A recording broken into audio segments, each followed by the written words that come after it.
विधानसभा 2024 की शुरुआत हो चुकी है और आज हम पलामू में हैं। पलामू जो है क्षेत्र है, 5 विधानसभा क्षेत्र है, जहाँ पे जो है गढ़ माना जाता है।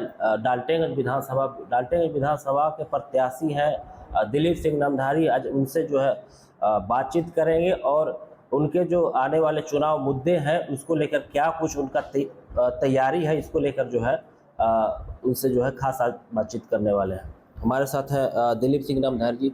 बहुत बहुत स्वागत है आपका समाचार प्लस में। बहुत बहुत धन्यवाद, आप लोग आए, बहुत बहुत शुक्रिया।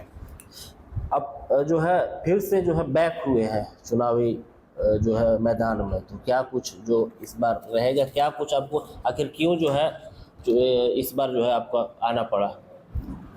देखिए, मैं भी करीब 25 सालों से जुड़ा हुआ हूँ जनता के साथ। माननीय नामधारी जी यहाँ से विधायक रहे 25 साल।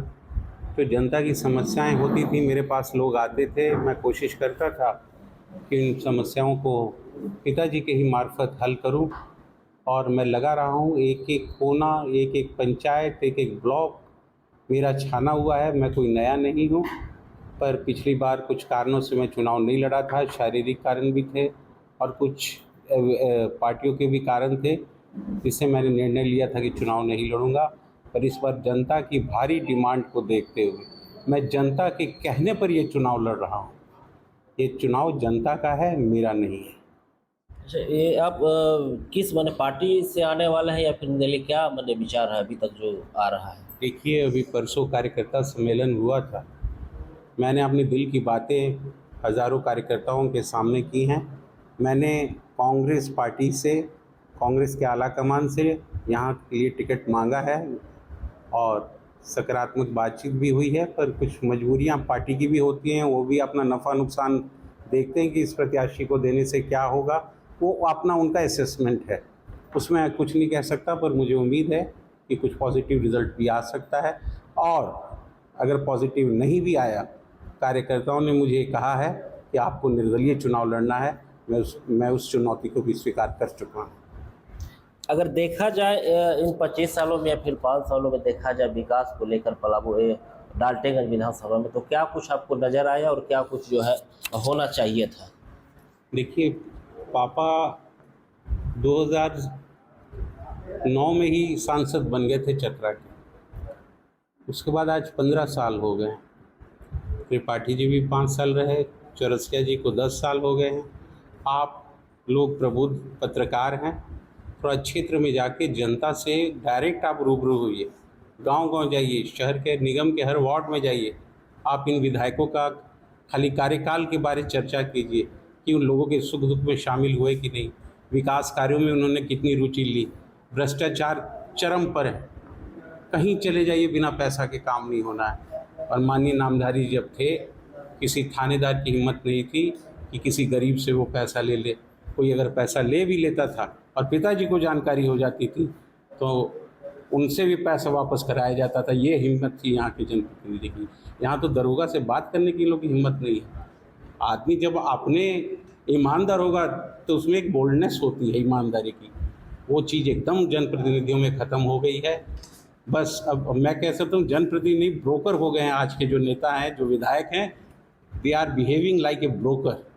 इसलिए जनता को अब बहुत समझदारी से निर्णय लेना होगा। ये चुनाव बहुत ही महत्वपूर्ण है। जी, यहाँ देखा गया है दो चार जो पलामू में जो है खास जो है डाल्टनगंज में या फिर ग्रामीण क्षेत्र में 2-4 मुद्दे जो है काफ़ी जो है ज़्यादा हैं। जैसे कि एक हो गया बेरोजगारी, लोग जो पलायन करते हैं, या फिर देखा जाए ये जो कृषि प्रधान जो हमारा भारत देश तो है कृषि प्रधान, मगर कृषि को लेकर अगर डाल्टनगंज में देखा जाए तो कहीं कुछ उस तरह का जो है, या जल स्रोत हो या पीने का पानी जो है शुद्ध पेयजल हो या फिर सिंचाई के लिए हो, तो ये सब काफ़ी जो है देखा जा रहा है नहीं ना के बराबर है। तो इसको लेकर क्या कुछ जो है रणनीति तैयार की गई है? देखिए, पिताजी ने अपने कार्यकाल में सलतुआ में भी नदी को बांधने की बहुत कोशिश की थी। उस समय 1 अरब रुपया, करीब 100 करोड़ रुपया फंड भी अवेलेबल हो गया था। माननीय मुख्यमंत्री उस समय अर्जुन मुंडा जी थे और पापा स्पीकर थे। उनको सर्किट हाउस उस दिन उन्होंने शिलान्यास करना था सलतुआ जाके। लोगों ने शिलान्यास नहीं करने दिया कि यहाँ गांव के गांव डूब जाएंगे। पर कहीं भी कोई विकास का कार्य होगा तो उसके कुछ नेगेटिव होते हैं, सरकार उसका रास्ता निकालती है, मुआवजा देती है, ज़मीन देती है। पर आज के जो विधायक हैं उन्हीं के पिताजी काले झंडे लेकर इन्होंने गांव-गांव जाकर बांटकर और लोग सड़कों पर सो गए कि हम लोग नहीं करने देंगे आपको शिलान्यास, और अर्जुन मुंडा जी को वापस जाना। आज अगर वो बन गया होता, आधा चैनपुर पानी की एक बूंद दिक्कत नहीं होती, अकाल में भी फसल हो जाती। पर इन्हीं लोगों ने जो आज बैठे हुए हैं विधानसभा में, मेरी चुनौती है इस बात को कहें कि मैं झूठ बोल रहा हूँ। काले झंडे लगा सब जगह सलतुआ सेमरा कह के आप लोग डूब जाइएगा, नामधारी जी आप लोग को डुबा रहे हैं। पिताजी ने कोशिश की बस स्टैंड को, यहाँ इतनी भीड़ है, आप चल नहीं सकते हैं शहर में, इतनी ट्रैफिक है, धूल उड़ती है। उन्होंने कोशिश की कि मैं बस स्टैंड को बाहर ले जाऊँ, सब्जी मंडी को बाहर ले जाऊँ, ये सब भीड़ भाड़ वाली जगह होती है। पर लोकल लोगों ने जो कुछ हैं लोग ऐसे जो नहीं विकास का, लोग हाई कोर्ट चले गए, हाई कोर्ट से सब्जी बनी हुई सब्जी मार्केट को इन्होंने तोड़वा दिया हाई कोर्ट के ऑर्डर से। तो काम करना इतना आसान नहीं, उसके लिए खून जलाना पड़ता है, उतनी ही बाधाएं लोग उत्पन्न करते हैं, उसी में रास्ता निकाल के अफसर अलग अफसरशाही, वो कलम खाली लाल चलाते रहते हैं कोई अच्छे काम पर। तो उसके लिए एक जनप्रतिनिधि अड़ने वाला चाहिए, ईमानदार होना चाहिए। मैं तो नहीं कहता हूँ सब कुछ बदल दूंगा, पर बहुत कुछ बदल दूंगा, ये मैं जनता से वादा करता हूँ। ये दो तरफ देखा जाए तो एक केंद्रीय पार्टी है, कांग्रेस है, भाजपा है, कुछ राज्य स्तरीय भी पार्टी है, तो अपने आप को आप कहाँ पे देख रहे हैं इसके लिए? देखिए, मैं अभी भी आपसे कह रहा हूँ, इन लोग पास अकूत संसाधन हैं, सब कुछ है, बहुत सी पार्टियों के पास अपनी व्यवस्था होती है, पर सबसे अंतिम में लोकतंत्र में जनता मालिक होती है। ये पार्टियां जनता के बल पर चल रही हैं। अगर माननीय प्रधानमंत्री जी मोदी हैं तो जनता ने बनाया मोदी जी को, राहुल जी हैं विपक्ष के नेता तो जनता ने बनाया है। अब जब जनता की ही ताकत हम लोग छोटा आंकने लगेंगे, और मुझे पूरा उम्मीद है पिताजी का जो कार्यकाल रहा है और जो उन्होंने कार्य किए हैं, जनता वो उसको याद कर रही है। कहते थे जो नामधारी जी काम छोड़ के गए हैं उसके बाद कोई काम नहीं हुआ है।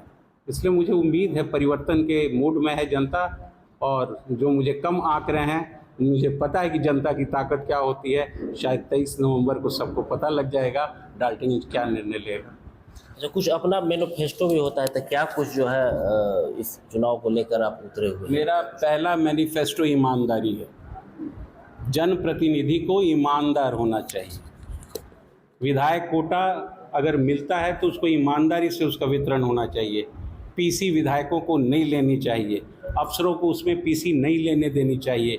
वो पूरा का पूरा कोटा जनता को समर्पित होना चाहिए, क्योंकि बहुत उपयोगी कोटा होता है। अब कोई कहीं आप जा रहे हैं, कोई कह दिया कि यहाँ सड़क चाहिए, तो विधायक कोटा में इतनी है कि तुरंत आदमी कहता है चलो काम शुरू करो, 10 दिन में आदमी पास, अगर फंड उपलब्ध है। पिताजी यही करते थे, अरे काम शुरू करो, कुछ पैसा अपने पास से लगाओ, तब तक मैं पास करा के आपको दे देता हूँ। ऐसे काम होते थे। मैं कहता हूँ ईमानदार हो जाइए ना, बहुत कुछ आप ठीक कर दीजिएगा। आपसे जो थाना प्रभारी है वो सहमेंगे कि विधायक ईमानदार है, अगर कोई बात सही कह रहा है तो मुझे सुननी पड़ेगी।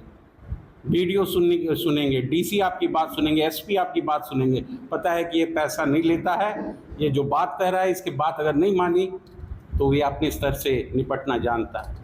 इसलिए मैं कहता हूँ पहला मैनिफेस्टो किसी नेता का होना चाहिए कि मैं जनता के प्रति समर्पित रहूँगा और ईमानदार रहूँगा। और भी जो समस्याएं, सड़कों की तो जर्जर हालत है, आप लोग खुद घूम लीजिए, सब कुछ पता लग जाएगा। कोई ब्रांच जो सड़कें मुख्यालय को जोड़ती हैं, आप फर्स्ट गियर से सेकंड गियर नहीं जा सकते। बगल में आप चैनपुर थाना से नेवरा तक जाइए, 3 किलोमीटर है, आपको जाने में 25 मिनट लगेगा। आप फर्स्ट गियर से सेकंड गियर पर गाड़ी नहीं डाल सकते, हिचकॉल ले लेते गाड़ी, रोज़ एक्सीडेंट होते हैं। बताइए, ये विधायक का काम नहीं है कि उस सड़क को कम से कम टेंडर होता रहेगा, कम से कम अपने कोटे से उसको चलने लायक तो बना दीजिए। इसलिए मैं कहता हूँ बहुत विधायकों से, अब रात को कोई किसी का एक्सीडेंट हो जाए, पुलिस तंग कर रही है, लोग कहाँ एमपी को फ़ोन कर, सब विधायकों को पकड़ते हैं। और जैसे हमारे विधायक हैं, वो जनता से आप खुद पूछिए, जैसे मेरे से सवाल कर रहे हैं ना, आप जनता से पूछिए। अच्छा, आप तो अपने जो है क्षेत्र में जा रहे हैं, तो क्या कुछ मूड, जनता का मूड भाप रहे होंगे, तो क्या कुछ लग रहा है? अगर मैं जनता का मूड नहीं भांप रहा होता तो मैं ये चुनाव नहीं लड़ता।